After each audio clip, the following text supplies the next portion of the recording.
don't assume that things are safe in the large trucking industry. There's no reason to think that. Whether you're someone who's already suffered a tragedy in this space, you know someone who has, you could be the person in the wrong place at the wrong time the next time a tragedy happens. And they're happening with increasing frequency.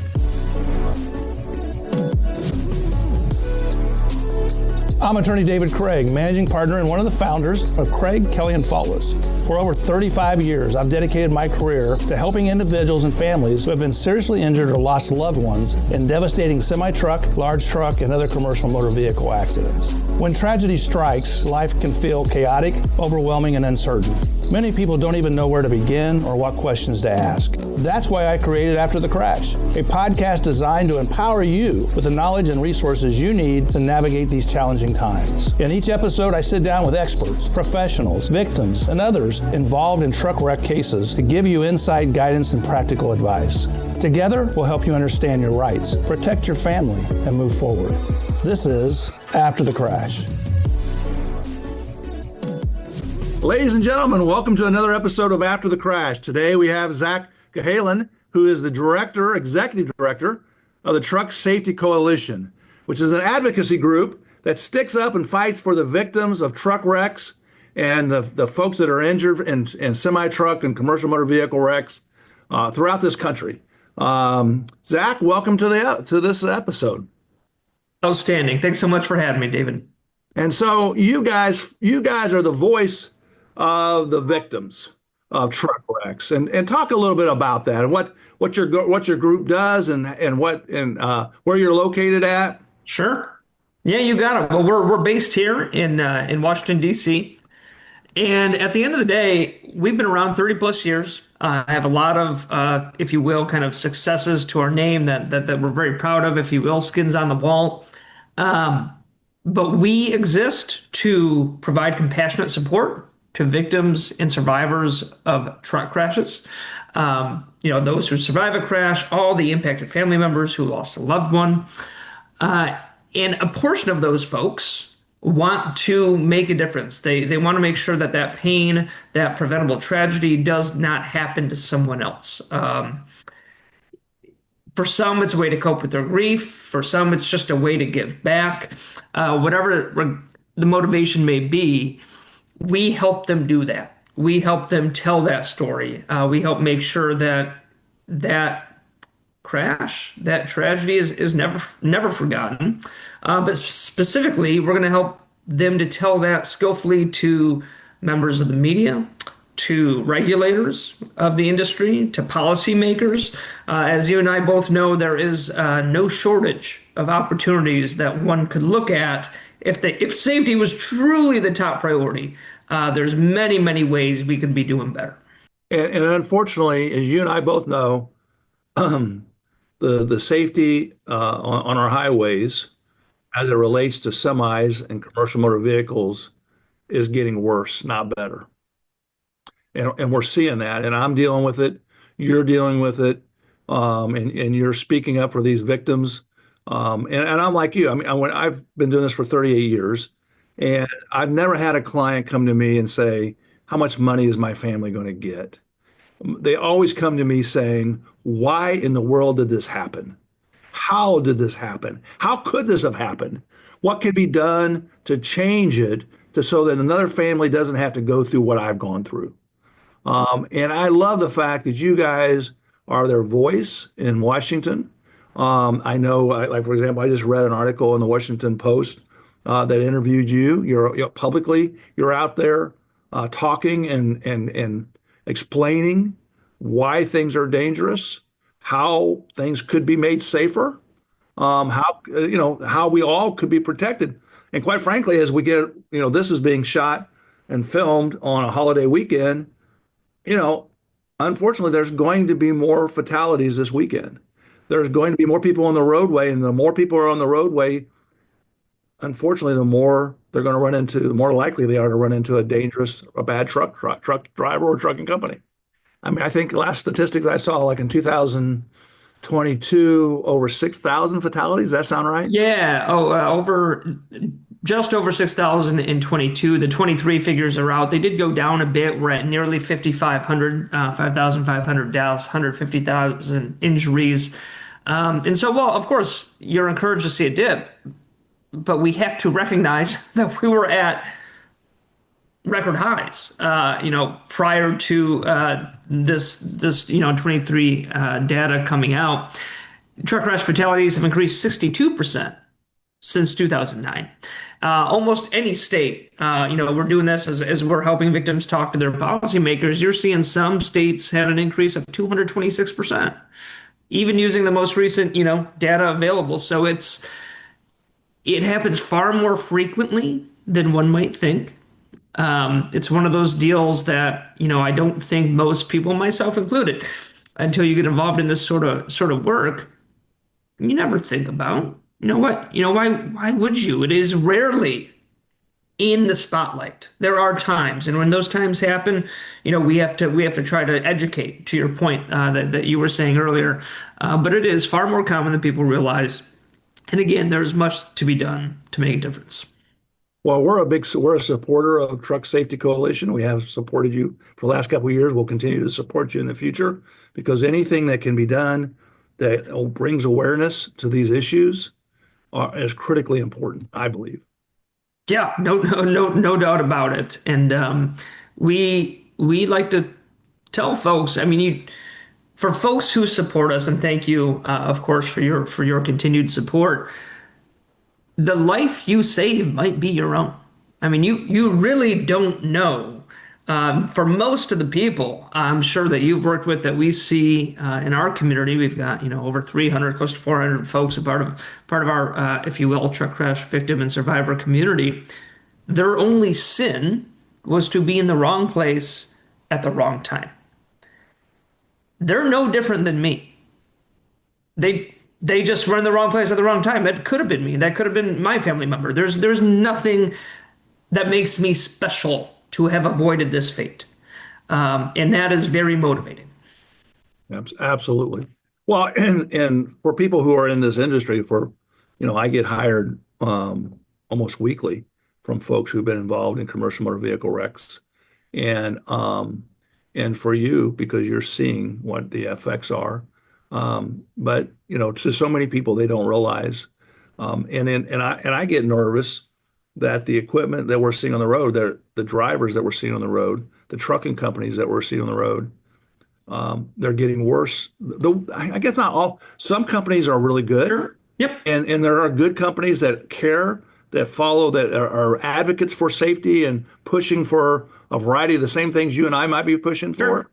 But on the other hand, what I find are the bad ones are getting worse.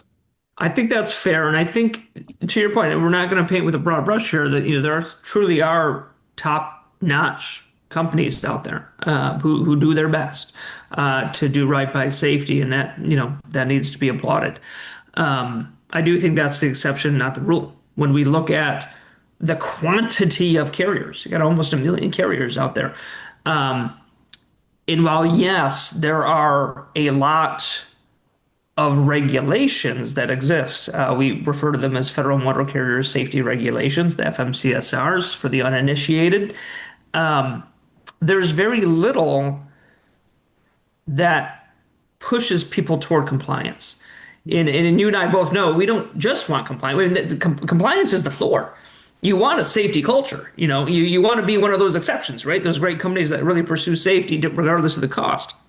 That is definitely the exception.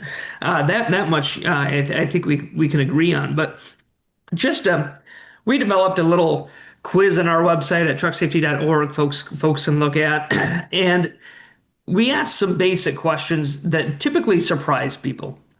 Just if you don't mind, I'll go through a couple of them that give people an idea, again, the uninitiated, of just how terrified you should be, because we're really not safe on our roads. One is, and I know you know the answer to this, but I'd like to ask folks, how many hours do you think you need are required to drive by law, by federal statute, to obtain a Class A CDL, to drive one of those big rigs? So, how many hours? I routinely get 100, 200, 80, 50. They range, but typically it's 50 and above. are the guesses I'm going to get, which, if you think about it, 50 is two roughly full 24-hour days. And that's the low guess. The correct answer is zero. Zero is required. The requirement is you take your skills test from an examiner who may or may not be on the up and up. And whatever time it took you to take that skills test is the practice you got driving a rig. There's also a knowledge exam that you have to take. So, I'll mention that. But that's ludicrous. That is absurd. The idea, and there was even, and I won't name names, but big industry went through a lot of work to make sure that was the case, which should shock you, it should anger you, because any reasonable human acknowledges that driving an 80,000-pound truck requires specialized training. They better practice, right, before they drive next to my family on Memorial Day weekend. That's nuts. The sad thing is with that, there are some companies who have their own schools or assist their drivers. And so no matter, it's already easy, but some of them just kind of rubber stamp it and just in order to get drivers on the road. Certainly, not all do, obviously, but Right. but some certainly do. They have a perverse incentive, a conflict of interest here to pass their own students. And we always advocate for having independent both knowledge and skills test administrators. Seems to be common sense, at least to us. But the other one I'll throw out there, to start a business, right? And maybe we will or won't get to insurance, but you gotta have to prove you've got the minimum insurance coverage. You fill out some paperwork from the Department of Transportation. You sign something, you self-attest that you have read all the Federal Motor Carrier Safety Regulations, and they send you a DOT motor carrier number back, and you're good to go. You can put a driver in a truck. They have no idea if you know any of the rules, if you're going to use the drug and alcohol clearinghouse, if you have a truck that's even, able to be roadworthy. It's so stupid simple. And we have people in our coalition who have suffered because of that very thing, of people who had no clue what they were doing, didn't have ELDTs in the rig, and they hired this kid. They started the company 2 weeks ago. Now they're driving down mountain roads in Texas and killing 5 people, injuring over 10. Whatever the case may be. It's crazy. I mean, in this community, and I think it's true in most places, if you want to be a home contractor or just to remodel bathrooms, you've got to take a test to show that you know the codes for wherever you happen to live. And if you go in a different state, you have to prove you know their codes. At least one person in the company has to. But to put people behind 80,000-pound trucks and run them across the country, crisscross the country, whatever route they need to go on, you don't have to prove anything? Yeah. It's crazy. That's scary. Well, and I've taken the deposition of tons of truck drivers, and there are so many that when you ask them a reg, the knowledge about a reg, they have no knowledge. You ask them about something in the CDL manual, they have no knowledge. And then you ask them what their rule, well, what's your rule of thumb? They give you some rule that makes no sense. Yeah. And so it's like every, bad wreck or significant wreck, you have to wonder, does the driver even know, what the rules are? And Right. unfortunately, so many times they don't. Yeah, oftentimes they don't. I mean, even I was thinking about it this morning preparing for our time together. Boeing was in the news. Whatever people feel about Boeing, they had a special arrangement where they were kind of validating parts of their airplane installation on that I think it was the 737 Boeing Max. Obviously they had all sorts of issues and things weren't going well, and we all know what happened there. But that was the exception in the airline industry, that you were able to self-validate. Mm-hmm. The actual rule, and people were up in arms. They were like, well, how could you let Boeing self-validate? That's got to be independent. Well, by law, by the way things are written now for trucking, as you probably well know, you have to have an annual inspection of all your trucks in your fleet, whether you have one or you've got 500. You can have a guy or a gal get certified in doing these inspections, keep them on your payroll. And so you have someone literally on your payroll inspecting your trucks for roadworthiness as part of annual inspection, and you just have to keep them on file for 3 years in case someone asks for them. Yeah. No one has any clue. I mean, A, if you've even done it, unless you have a roadside inspection, but B, how could it ever be a good idea to have someone on your payroll who is motivated to keep the wheels moving by management? We wouldn't accept this anywhere else, but we do in trucking, and it's absurd. Yeah. Well, and I've seen the same thing as well. To be a truck driver, you have to be physically fit and capable of driving the truck. But, and so they have to have a medical exam. Yeah. But I've seen some trucking companies who have special relationships with the healthcare providers that are coming out doing the exam. And they'll even come to their property, the trucking company's property, and run them through. Hmm. And it's scary. I've had trucking companies who knew I had a person who was epileptic, and Wow. he was taken off the road because he was not treated. He was epileptic. Trucking company got in a pinch, and they called him and said, "Hey, we need you back driving this truck." And the guy's like, "Well, as you know, I don't qualify." Yeah. And they said, "Well, we'll send you to a different doctor." And they sent him to another doctor who was past his prime, who was really had not much of an operation, a practice left, but he was Right. rubber stamping Yeah. skill. And I mean, I took his deposition. And this guy then crashes through a building Jeez. of his truck. And so it is scary that the bad companies that are looking to try to figure out how to put dangerous truckers on the road or dangerous equipment on the road Right. are doing it. They're figuring ways to do it. Yeah, and it's a sort of deal. I had well, actually, on that point, they just caught two chiropractors. I thought they were in Illinois, Indiana, it was one of those Midwestern states.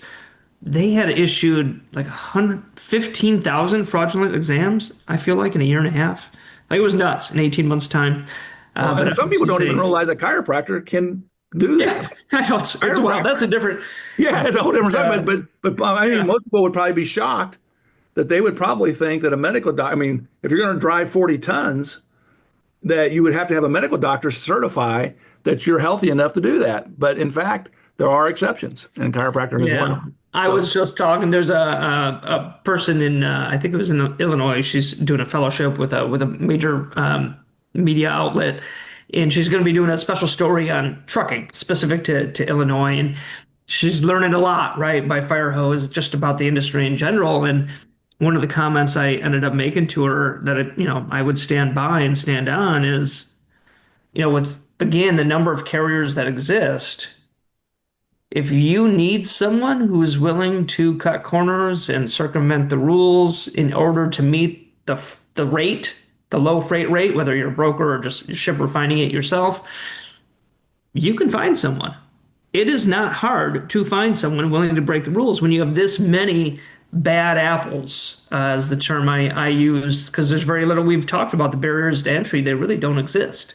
So when you have no barriers to entry and that many either intentionally bad apples or just ignorant. They don't know, that's not a defense, but you've got a lot of bad options to choose from, and we see the results every day. yeah, and another example, brokers. So a broker for those people there's somebody who puts a load with a company to deliver the load, and so they use these boards and they're monitoring and they're putting and they Sure. make a cut off of that. If you want to be scared, if you're listening to this and you want to be scared, go onto YouTube and Google how do I become a broker because it's hardly you think it's bad. It's hard to become it's easy to become a trucking company or a truck driver. It's It's true. even easier to become a broker. And Yeah. these brokers are their incentive is to, to try to save money off of the amount that you're shipping. Right. So they're looking for the cheapest motor carrier they can, Right. and they don't necessarily, not all of them, but some of Right. them don't care whether that truck driver is any good or safe. They just want to get them cheap and make a cut off of that amount that they're paying to ship the merchandise. And it's scary They don't have to have, they have very little insurance. Yeah. They don't have to be even a real, I mean, some of them are working out of their homes or their trailer or wherever, but go on YouTube and look, how do I Right. become a broker? And you'll be shocked. Yeah, I might be getting the title wrong, but it's in my Amazon card. I just became aware. I think it's been out for a year or 2 years, but Confessions of a Freight Broker. It's a fictionalized book that exposes like all of these terribly shady, definitely like fully aware that they are brokering loads to highly disreputable carriers without a second thought. Yeah. It's the Wild West. And again, because it's so niche and you don't see it every day. I mean, most folks don't even realize that brokers even exist, right? It's so frightening, the state of affairs right now in commercial trucking. And again, that is why we are here. Certainly, we can be doing better to make sure more people are educated about the issues. Because again, I don't think most people would stand for it. And some of the things we already mentioned, I think the average American assumes, oh no, of course they're practicing. Before they drive a truck. Why would anyone let that happen? That's insane. Um, you know, the idea, I'll bring another issue up for you. You've got, particularly corporate trucking, they're big on trying to get their hands on teen truckers. Mhm. We won't dig into the nuance right now, but just on the surface, without going into any data, which it exists, who in their right mind wants an 18-year-old driving your family minivan, let alone an 80,000 pound truck? Yeah. Are you insane? But that's what they're doing because they can't keep drivers. Yeah. Well, and they want to pay a low rate. Hmm. And that's a way to pay. You can get drivers that aren't going to charge you as much as some of the more experienced drivers. And so Right? they're looking to do it as cheaply as possible. Yep. And that's a recipe for disaster. Yeah, sure is. So, well, and then one of the things that really scares me is, I mean, not that I'm scared enough, but to be on the highways. But a lot of clients, I think, have a misconception. Well, there is these federal motor carrier safety regulations, and there are, a CDL manual, and these drivers do have to pass a test at least. They have to be physically fit, and the equipment has to be in a certain good condition, safe condition. And so the federal government and the state, the federal regs and the state laws, I feel safe because there's regulations out there and there are people enforcing the regulations. But unfortunately, as you and I both know, that enforcement of the regulations doesn't make us sleep well at night. No, even in the best of times, and really that's not a fault. At its core, like I think we kind of muddled through, like in history to get to this point. I don't think anyone ever expected the scope of this many carriers to regulate back when deregulation happened, back in like 1980, essentially. Um, this was not probably on the radar. So when you look at, and we hear it every year, practically every state has a budget deficit when they go to put their annual budget together, and they're trying to make a Sophie's Choice decision on, how many cops can we continue to employ and fire, paid fire personnel and, road repair. I mean, I'm from Michigan. Yeah, road repair. I mean, that actually has a lot to do with the trucks, if we're being honest. But they're cutting a lot of things people want, and they have to. It's not an easy choice, and so you pair that with a reduced enforcement capability, just in terms of state and local law enforcement. That's what FMCSA largely is relying on, is state and local law enforcement to enforce the regs that exist on the books. So you reduce that, and then you drastically surge the number of registered carriers on the road, and you're able to not get a whole lot by way of enforcement, because it's also not terribly intelligent. And that's not an insult at law enforcement, but there's not yet, there's ways pending to kind of have electronic IDs and this and that, where you can kind of more smartly, to make up a word, identify, oh, this is an unsafe carrier, right? Their logs are over, and this and that. We should choose them for roadside inspection instead of this truck over here, because right now it is largely random. You're doing a roadside inspection and kind of, I mean, you hope everything's on the up and up, but I would imagine if you're doing safety enforcement, you want to catch the bad actors. But there's not really an intelligent way to do that at this point. So you're playing Russian roulette with how you pull them over in the first place, which doesn't really help catching if you will, the bad actors on the front end. A lot of what happens, which again should frighten folks, is you find out the bad carriers after the crash, and you just hope it's not a crash that caused injury or loss of life. Yeah, I mean, enforcement is there's just no way that there's the resources available for that at the state and local level to properly enforce the rules that we do have. That's right.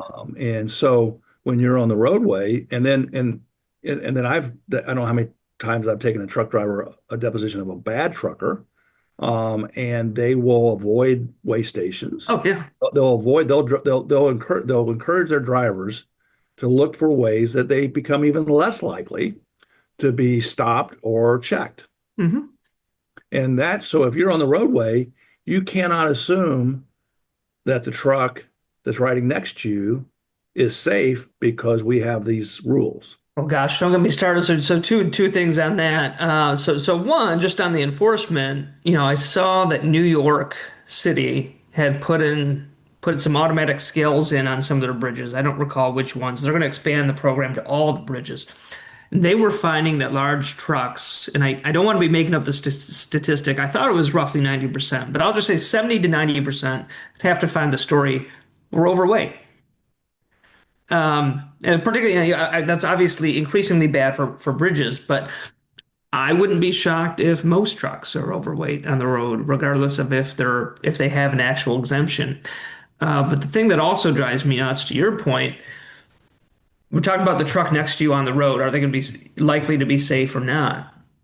The industry average, based on the inspection data we do have, is 1 in 5 is going to be not okay. It should be placed out of service, meaning it's got a critical safety issue, usually brakes, that need to be addressed for it to be roadworthy. Yeah. And that's considered acceptable, right? So if you have a fleet, if 20% of your trucks shouldn't be on the road but are, because typically, I mean, that's the whole point of inspection. You do the inspection, oh, you shouldn't be on the road, is considered okay. Like again, it just blows my mind. It's another example of how we've let the industry, I would argue, set the terms of the debate, the terms of the framework. We go out there, we do this work, and we got inspected. So I guess 1 in 20 is the okay rate. Now, if you're above 1 in 20, well, you're a bad carrier. If you're below, you're great. As opposed to the regulator saying this is what right should look like. Maybe 10%, I don't know. Pick something. I mean, obviously, zero is preferred, but the idea that 1 in 5 is okay, just next time you're on the road, to just drive for an hour and tell me how many trucks you count. Yeah. You're going to see probably more than 5 statistically that shouldn't be on the road, and they're right there next to you. Yeah. Well, and when I drive, and when my family and my people I work with, I mean, I assume, which is sad, I assume that the trucks that I'm near are not in good working condition. I assume that truck driver might be fatigued, may be distracted, may be impaired. I make those assumptions and I stay away from trucks. And this time of year, if you're listening to this and once that weather turns warm in states that you start having road construction, and every year, I mean, I've already been hired twice already this year, and it's just now starting to get warm here in Indiana. And I've gotten 2 construction zone cases where semis have plowed into the back end of cars going into a construction zone. I can't think of a year recently that I haven't been hired by somebody got hit in a construction zone by a semi, because if you have bad equipment, if you have bad brakes, if you have a bad driver, if you have a fatigued, impaired, distracted, then that combined with a construction zone is extraordinarily dangerous. Oh, yeah. And so, because they're not going to be able to stop, they're not going to be able to slow, they're going to be looking away, they're going to be days slow, not paying attention, sleeping. And so when I go into a construction zone, I make sure I'm not in the back of a construction zone. Once I start seeing signs, I make sure I get up, and I'm surrounded by cars, not a semi. Yeah, yeah, And that's that's exactly sad. why, Craig. Or David, yeah. I mean, I do the same thing, and then that happened within a few months of when I first started working at the Truck Safety Coalition, because that, I mean, that is what you see. 70, I'd say roughly 70% of the stories of people in our group are folks, whether it was stop traffic, construction, a wreck up ahead, um, they get hit full Yeah. speed or close to full speed, usually never braking though. It's typically no braking action has occurred when you do the diagnostics and the crash reconstruction, and they just get hit full speed by a semi Yeah. and rarely survive an event like that, although it can happen. Yeah, and also large trucks are overrepresented in construction zone deaths as well. And so, specific to that issue, and it's timely and relevant, you bring it up. In the last I think it was popularly called the infrastructure bill, which is the bill that kind of reauthorized interstate commerce every 5 years or so. This typically is going to happen. There was a requirement that all newly manufactured trucks be equipped with automatic emergency braking. And then we got the proposed rule, not the final rule. When I say they, FMCSA and the National Highway Traffic Safety Administration are more than 2 years behind on promulgating the final rule. And there's real concern now with the current administration and the cuts to NHTSA and just a perceived lack of priority on highway safety or anything that could potentially add cost to the trucking industry, that this rule might not even get done in the next 4 years. And this is a game changer, as again, as you well know, it's as consequential as seatbelts were to passenger vehicles applied to kind of the large truck crash scene. And 60% of all truck crash fatalities occur from a large truck impacting the rear of a passenger vehicle. And the stats show you can prevent completely or reduce the severity upwards of 50% of these crashes. I mean, it's remarkable. And that it's yet another example. I mean, all the things you mentioned aside for why a driver could not be paying attention, we want to address those issues. But man, it'd be nice to have a fail-safe. Yeah. Absolutely. And it doesn't appear to be much of a priority of our federal government right now.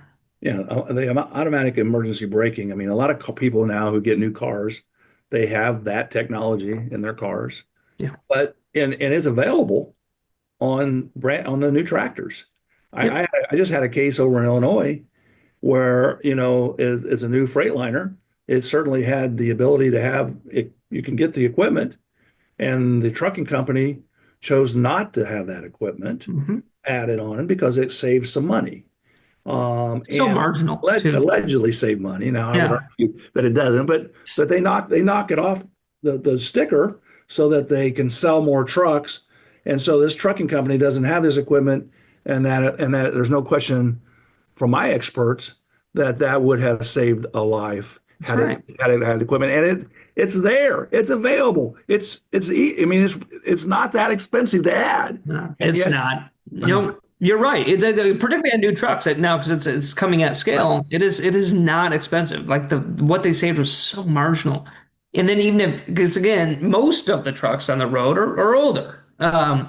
You can get an aftermarket, not even AAB, which is better, right? Because it actively prevents. That's the difference, right? It actively will take action. It's not a passive system. Forward collision warning is a passive system. And it's the equivalent of something just making noise at you that you're approaching something that's fixed in your vehicle and you should do something. There is very strong data that suggests simply having forward collision warning is enough to prevent the severity of the crash of being as bad as it otherwise would be because whatever the reason why that driver may not be paying attention, it kicks them into gear a little bit to at least begin to apply braking action before point of impact. yeah. And that's also cheap. Yeah. And we thought we were going to have it. We thought, right? We thought trucks were going to come out with the AB, and now we don't know.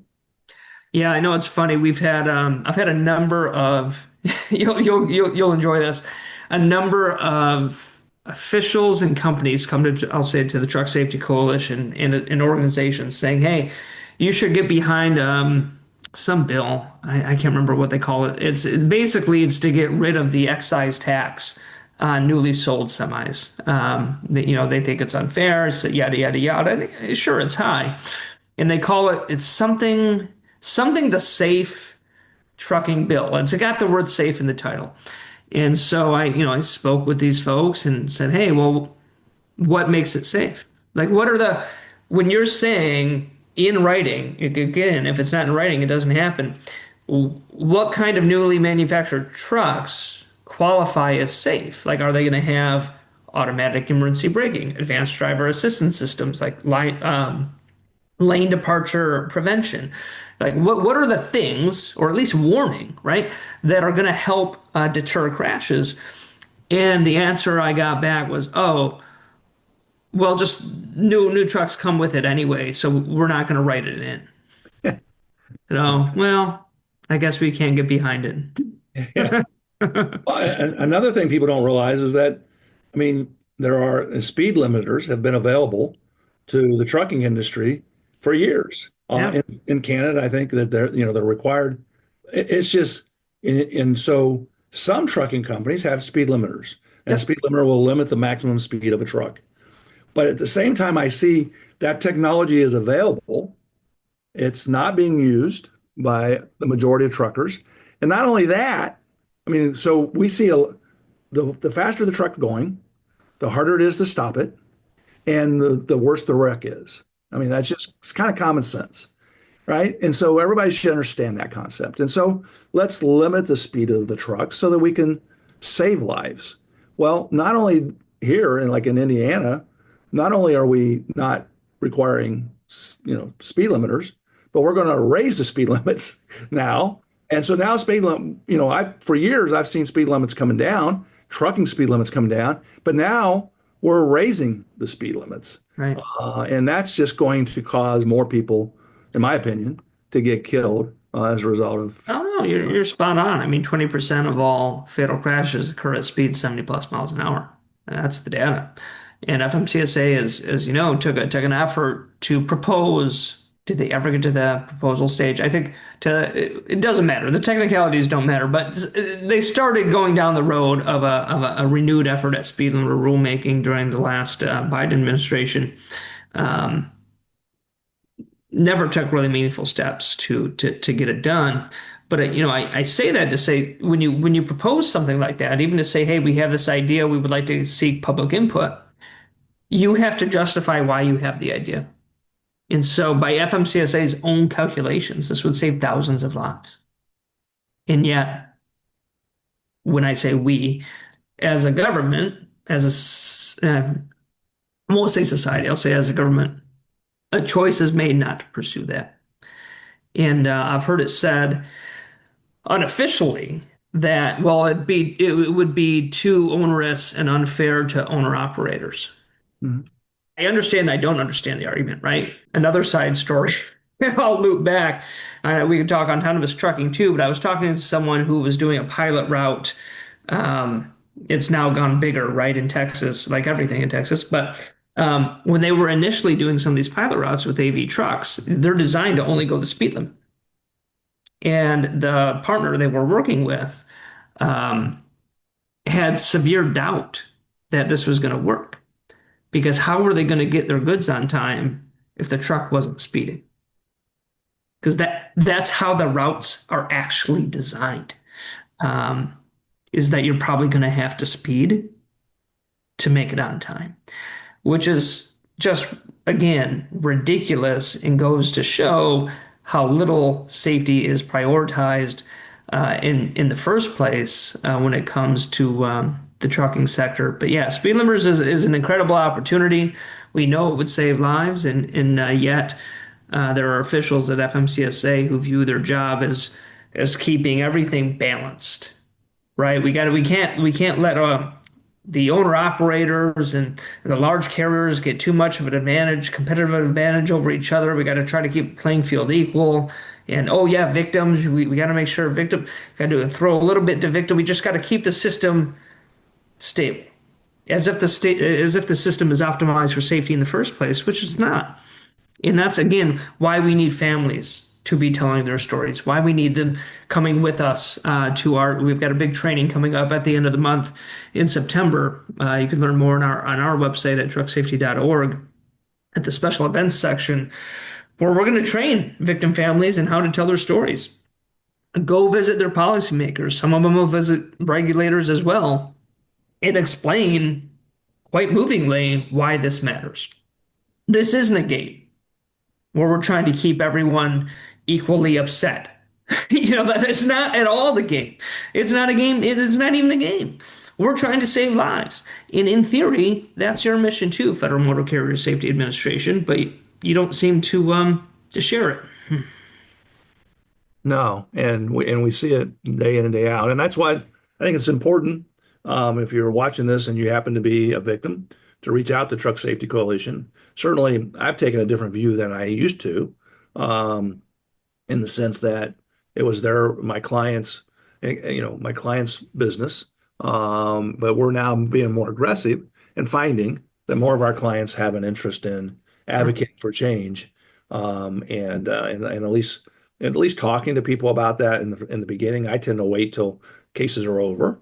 And I don't want anything to happen that would adversely affect my client's case. But typically, we starting the process earlier, where we're talking to them that, hey, there is this option available, and you may want to explore this, because it is just sad. I mean, I had a client here just recently who's agreed to start doing that, and they lost the father, the husband, and his medical expenses were $500,000, and the company had, I mean, minimum insurance is 750, but they had $1 million policy, but $1 million policy wasn't even adequate to take care of the special damage. Because there was another vehicle involved, there was two other people hurt, and so here they lost the person who was the main provider for the household, and they had his $500,000 worth of medical expenses. They had a total vehicle. They had all this stuff, the loss, the love infection guidance. That this man, he had his own business, so the employee. I mean, it's just horrible. And No, yeah, that insurance level hasn't, as you know, hasn't changed since 1980. yeah, no, it's insane and absurd that it hasn't. And what I always tell folks, because we do have folks who will come on and they go, oh well, our attorney doesn't want to say this, that, or the other thing. So that look, that's fine. We're not. We are not going to get in the way of you and whatever your representation advises you. That is not the nature of this relationship. But I always encourage them to, instead of, because the laziest, and I'm not suggesting lawyers are lazy, anything, but the laziest response to someone who wants to be involved in kind of becoming an advocate early is to say, just don't say anything. Just wait till all this is finished. Or it could be what, 2 to 3 years, maybe more. And that's a very unsatisfying answer to most victims who do want to get involved. And so I always advise that they ask, hey, how can I talk about this without jeopardizing anything in my case? Give me the guardrails, give me the parameters, give me the don'ts. Because you can certainly, in most cases, say, hey, I was involved in this terrible crash. You don't mention the company. This, loved one died or was injured. X countermeasure would have prevented it. Yeah, That's a clean way, for most that they can be engaged and feel like they're making a difference. sure, absolutely. And I've had, I mean, some of my cases that I enjoy working on the most are, I've had clients who demanded changes within a company, Right. and they said, well, look, we will not settle unless there are these changes made. And it really, and you think, well, guys, and back when I was a younger attorney, I would say, well, that's just not going to happen. Yeah. And as I got more experience and older, I realized that, you know what, it does happen. And Hmm. it only happens, though, for those people who are brave enough, and those law firms that are brave enough to say, we're not going to accept this Right. number You want me without, to sign that NDA? Is yeah, that right? yeah, Well, I'm not doing it right. unless this happens. Yeah.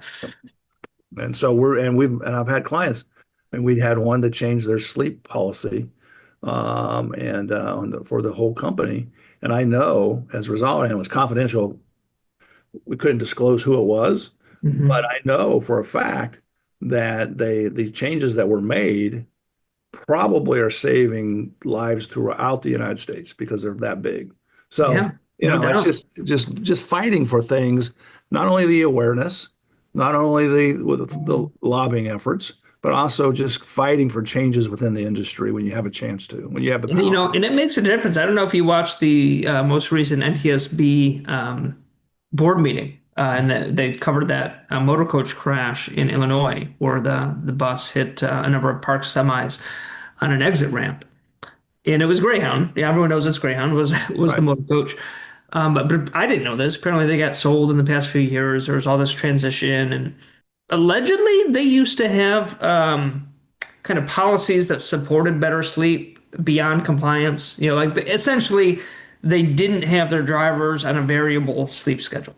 Where every day they're basically going to bed at a different time of day and not getting consistent restorative sleep, as a body clock, sleep scientists would recommend, right? And it's no surprise that this particular driver, they determined fatigue, again, which is typically NTSB cites as a causal factor in most every crash, large truck or motor coach, was a significant factor. And I don't want to say I'm thankful, but to your point, when it's a large company, when you get exposed in that way, I mean, this is a public hearing, right? All this stuff is on the public record for putting the largest bus carrier. And I know, we focus on trucks, but the same rule of thumb applies to CMV drivers. You got them going to bed at a different time of day, every day for a month, you're going to have a problem. And having that exposed is going to create significant change, at least in Greyhound. And, it's a similar story to what Yeah. you were sharing there with your client's company. Well, and you see, and so much, I mean, I've had cases where clients had, I mean, the driver clearly had sleep, or, it was the wreck appeared to have been caused by either distraction or sleep, Yeah. and a tired driver. And so, because there's no explanation, cruise control's on, plows into the back of people in construction zone and kills a whole bunch of people. And I hire experts, and my expert, one of them was the medical examiner, and he looks at this guy, he looks at the medical records, and said, "Man, I bet this guy has sleep apnea." Well, it's undiagnosed sleep apnea, and unfortunately, there's a lot of drivers who don't even realize they can drive with sleep apnea if it's treated, and so they're afraid to go in and get there to disclose it. And this one happened to be a place where they just rubber stamped, but you look at this guy and you're like, he had all the symptoms, all the signs. And so I had to get a court order to have him examined. And sure enough, I found out he has sleep apnea, and this guy's driving nights, and his route is alternated. And it's like, what did you expect to happen?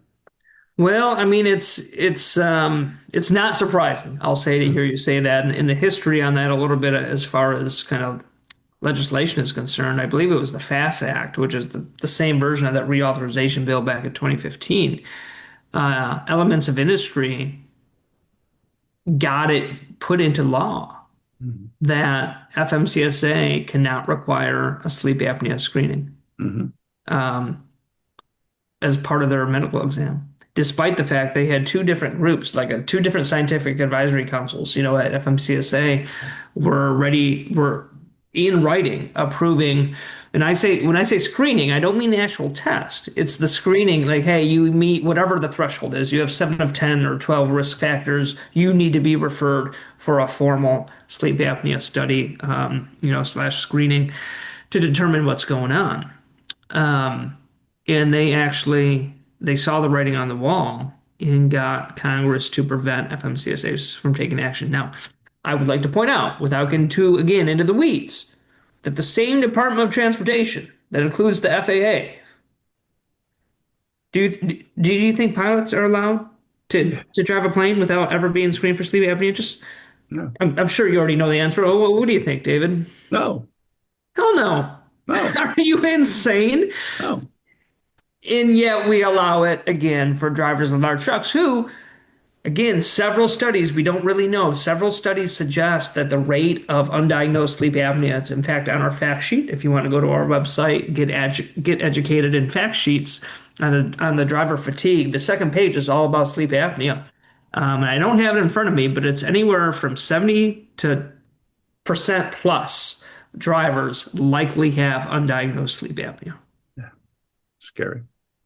And to your point, they can drive with it. If Yeah, you just have to have it treated. right. Well, Zach, I really appreciate it. What other areas that I haven't covered that you think is important for people to know or to understand? And again, where can they find you and your website? Yeah, most definitely. I mean, I think the meta point is don't assume that things are safe in the large trucking industry. There's no reason to think that. And whether you're someone who's already suffered a tragedy in this space, you know someone who has, or whatever, you've never got a speeding ticket. You've got no reason to be concerned. To the point I made earlier, with all due respect, there's nothing special about you. You could be the person in the wrong place at the wrong time the next time a tragedy happens. And they're happening with increasing frequency. So we do need to do better. We do need to make a difference. We do need to have enough people, I would argue, beyond the primarily impacted. We need a larger group of folks willing to say, regardless of party affiliation, hey, safety is bipartisan. Safety is a priority. We can't tolerate clearly preventable deaths and injuries just to get cheap goods from Amazon or Walmart. That's not that's not a worthy trade-off. It's not a sacrifice I want to make or wish on anyone. And we would ask you to join us in that fight. And so you can learn more about us at trucksafety.org. A lot of information there. Encourage folks to go through it. But we would love to have your engagement, your volunteerism. You can sign up for our newsletter. We issue action alerts to contact people when something kind of hot is happening. You might receive those too. I'm not sure. I think sometimes we send them to supporters as well. And if you're so moved, I'd be remiss if I didn't ask for your financial support. We don't get a lot. We need a lot more, and we stretch every dime we get for maximum impact. We've got 2 staff members. We rely on a lot of volunteers. And like I said before, we have a lot of skins on the wall. And there's already been a lot of successes we've had this year in terms of raising awareness, getting bad bills pulled, that folks are never going to really know about. But, if not for us, things will definitely be a lot worse. I agree a whole 100%. Thank you, Zach. Appreciate you taking the time to be with us today. I appreciate the invite. It was a pleasure, David. This is David Craig, and you've been listening to After the Crash. If you'd like more information about me or my law firm, please go to our website, ckflaw.com. Or if you'd like to talk to me, you can call 1-800-ASK-DAVID. If you would like a guide on what to do after a truck wreck, then pick up my book, Semi-Truck Wreck, A Guide for Victims and Their Families, which is available on Amazon, or you can download it for free on our website, ckflaw.com.